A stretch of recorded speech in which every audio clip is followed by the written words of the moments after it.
November মাসের দ্বিতীয় সপ্তাহ বাংলাদেশের রাজনৈতিক পরিমণ্ডলে ব্যাপক উত্তেজনা ও অনিশ্চয়তা তৈরি করেছে।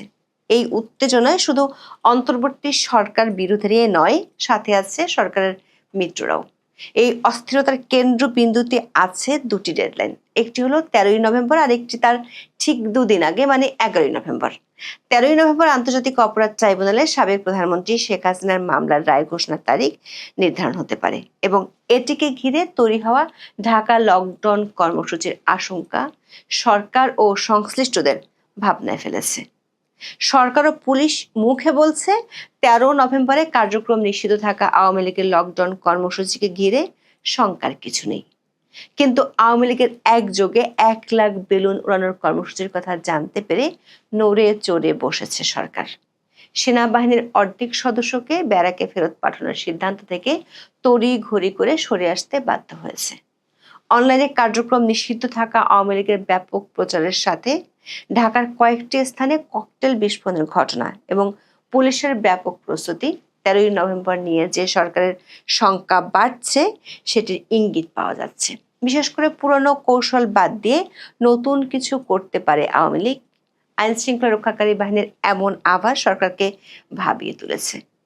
সরকারের চিন্তার বলিরেখা আরো বাড়ছে এর ঠিক দুদিন আগে, অর্থাৎ 11ই নভেম্বর জুলাই জাতীয় সনদ বাস্তবায়নের প্রক্রিয়া নিয়ে চরম মতবিরোধে থাকা জামাত ইসলামী ও তাদের সমমনা দলগুলো কঠোর কর্মসূচির হুঁশিয়ারি দিয়েছে। এই দুই ঘটনা ঘিরে রাজধানী সহ সারা দেশে তীব্র উত্তেজনা এবং নিরাপত্তার শঙ্কা বিরাজ করছে। এই সময়ক্রম বিশ্লেষণ করলে দেখা যায় অন্তর্বর্তী সরকার যেখানে আওয়ামী লীগকে ঠেকাতে সেনাবাহিনীকে পুরোদমে মাঠে রাখতে বাধ্য হচ্ছে এবং সরকারকে যে কোনো অপ্রীতিকর পরিস্থিতি ঠেকাতে সর্বোচ্চ নিরাপত্তা প্রস্তুতি নিতে হচ্ছে, সেখানে সরকারের মিত্রপক্ষকে সাংবিধানিক সংস্কারের দাবির মুখে শান্ত রাখা বা তাদের দাবি পূরণ করা নিয়ে সিদ্ধান্তহীনতায় ভুগতে হচ্ছে। সরকারি মিত্রদের বশে আনতে পর্দার আড়ালে নানা ধরনের সমঝোতার চেষ্টা কয়েক দফায় ব্যর্থ হয়েছে। এতে আসন্ন উত্তপ্ত নভেম্বরে সরকার ঘর ও ঘরের বাহির দুদিক কিভাবে সামলাবে সে দুশ্চিন্তা পেয়ে বসেছে। বিস্তারিত জানতে চলুন যাওয়া যাক বিশ্লেষণে।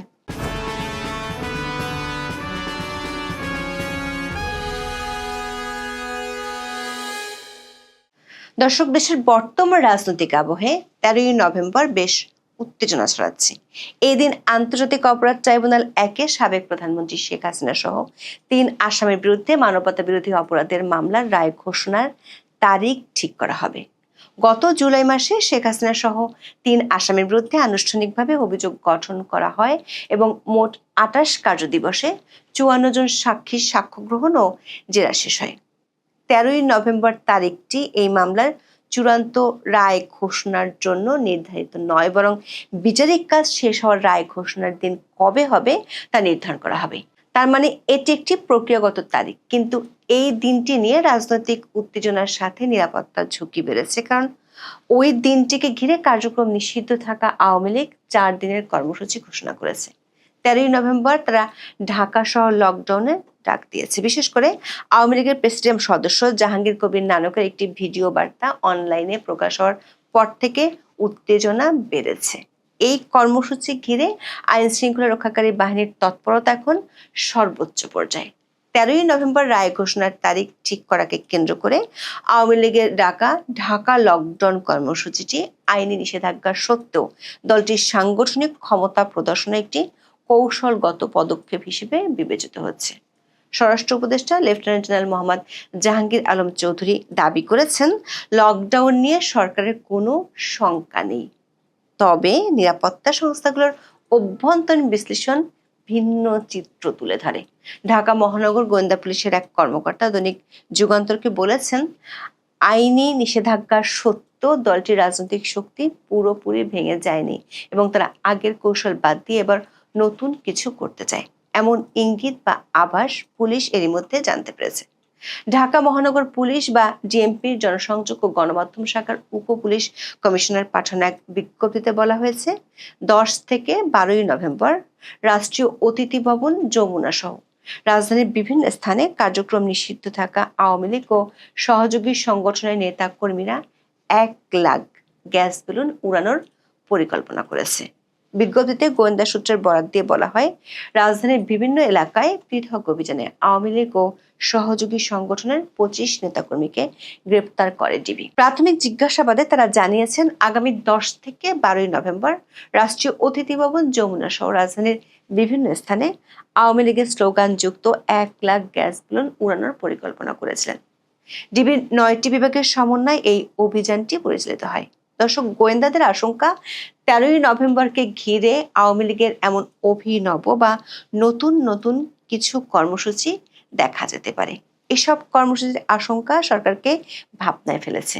বিষয়টি 9 নভেম্বর স্বরাষ্ট্র মন্ত্রণালয়ে অনুষ্ঠিত আইন শৃঙ্খলা সংক্রান্ত কোর কমিটিতে আলোচনা হয়েছে। এই বৈঠকের পর স্বরাষ্ট্র উপদেষ্টা আকস্মাৎ জানান, সেনাবাহিনীর কোনো সদস্যকে ব্যারাকে ফেরত পাঠানো হবে না। তিনি সাংবাদিকদের জানিয়েছেন, আইন শৃঙ্খলা নিয়ন্ত্রণে মাঠ পর্যায়ে দায়িত্বে থাকা বাংলাদেশ সেনাবাহিনীর 50% সদস্যকে সরিয়ে নেওয়া হচ্ছে না। সেনারা আগের মতোই মাঠে থাকবে দাবি করে স্বরাষ্ট্র উপদেষ্টা বলেন, এই মুহূর্তে সেনাবাহিনী আগে যেমন ছিল তেমনই থাকবে, তাদের উঠিয়ে নেওয়া হচ্ছে না। অথচ গত 5 নভেম্বর কিছু গণমাধ্যমে খবর প্রকাশিত হয়, সেনাবাহিনীর মাঠ পর্যায়ের 50% সদস্যকে বিশ্রাম ও নির্বাচনকালীন প্রশিক্ষণের জন্য সাময়িকভাবে সরিয়ে নেওয়া হবে। একই দিন সেনা সদরে আয়োজিত সংবাদ সম্মেলনে মিলিটারি অপারেশনস ডিরেক্টরেট পরিচালক ব্রিগেডিয়ার জেনারেল দেওয়ান মোহাম্মদ মঞ্জুর হোসেন বলেন, সেনাবাহিনী প্রত্যাহার সংক্রান্ত একটি চিঠি পেয়েছেন। আইন শৃঙ্খলা পরিস্থিতি বিবেচনায় রেখে প্রয়োজনীয় ব্যবস্থা নেওয়া হবে। স্বরাষ্ট্র মন্ত্রণালয়ের সূত্রগুলো বলছে, আইন শৃঙ্খলা সংক্রান্ত কোর কমিটির বৈঠক এত ঘন ঘন হয় না।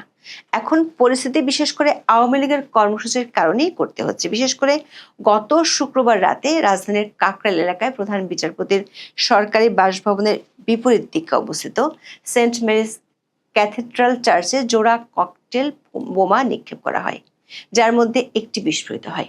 একই রাতে ফার্মগেট ও পুরান ঢাকার কয়েকটি এলাকায় একাধিক ককটেল বিস্ফোরণের ঘটনা ঘটে।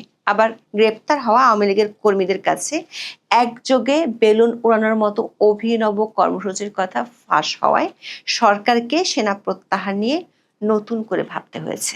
সেনা প্রত্যাহারের সিদ্ধান্ত একই কারণে নিতে হয়েছে। সরকার যে কোনোভাবে 13 নভেম্বর পর্যন্ত অপ্রীতিকর কিছু ঘটতে দিতে রাজি নয়। স্বরাষ্ট্র মন্ত্রণালয়ের সূত্রগুলো বলছে, পরিকল্পনা অনুযায়ী 10 নভেম্বর থেকে ঢাকার প্রবেশপথ, হোটেল, মেস ও বিশ্ববিদ্যালয়ের হলগুলোয় বিশেষ তল্লাশি অভিযান পরিচালনা করা হবে এবং গুরুত্বপূর্ণ স্থাপনাগুলোয় অতিরিক্ত ফোর্স মোতায়েন করা হয়েছে। নিরাপত্তা প্রস্তুতি কত ব্যাপক তার একটি প্রমাণ পাওয়া যায় ঢাকা মহানগর পুলিশের মহড়ায়।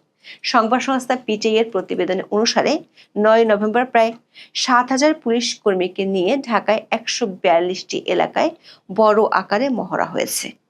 এই মহড়া প্রধান উপদেষ্টা মোহাম্মদ ইউনূসের সরকারি বাসভবনের সামনে অনুষ্ঠিত হয়। নাশকতার আশঙ্কা মোকাবেলা ও শান্তিপূর্ণ পরিবেশ বজায় রাখতে পুলিশের পাশাপাশি র্যাব, বিজিবি এবং সেনাবাহিনীকে সমন্বিতভাবে মাঠে রাখার সিদ্ধান্ত হয়েছে।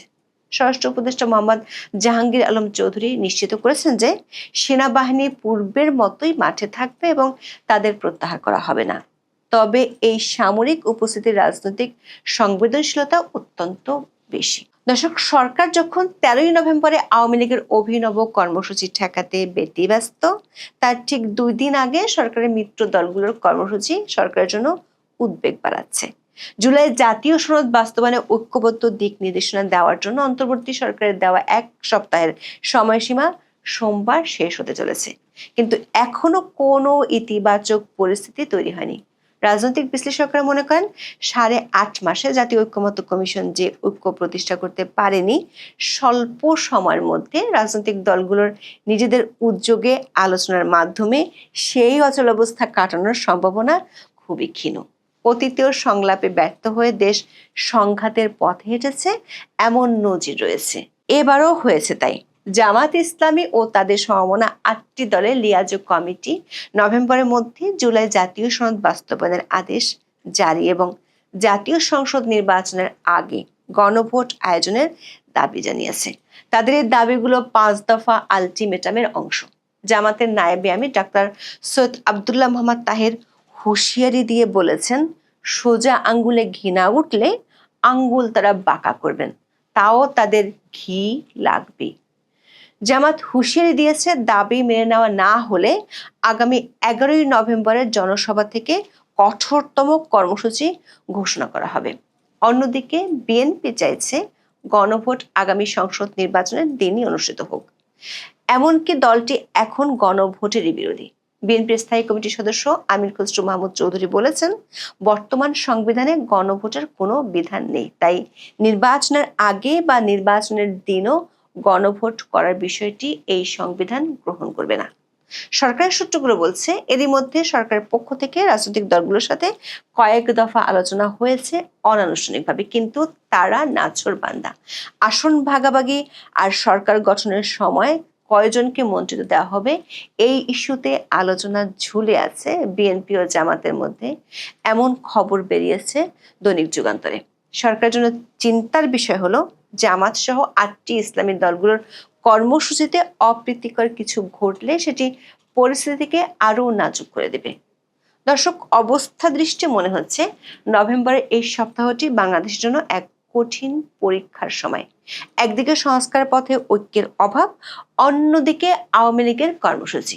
13ই নভেম্বরের এই পরিস্থিতিকে যদি আমরা দাবা খেলার একটি জটিল চালের সঙ্গে তুলনা করি, তবে এটি হবে এক ধরনের সেফটি চেকমেট। দর্শক, 11ই নভেম্বরের কর্মসূচিটি মূলত সরকারের মিত্রদের পক্ষ থেকে সরকারের উপর একটি প্রোঅ্যাক্টিভ বা সক্রিয় চাপ। এই চাপ এমন এক সময় তৈরি করা হলো যখন নিরাপত্তা বাহিনী 13ই নভেম্বরের চরম নিরাপত্তা ঝুঁকির প্রস্তুতি নিয়ে ব্যস্ত। 13 নভেম্বরের লকডাউন একটি রিঅ্যাক্টিভ বা প্রতিক্রিয়াশীল সংকট। এখন এ পর্যন্ত। সবাই ভালো থাকুন, সুস্থ থাকুন, নিরাপদে থাকুন। দেখা হবে আগামী পর্বে।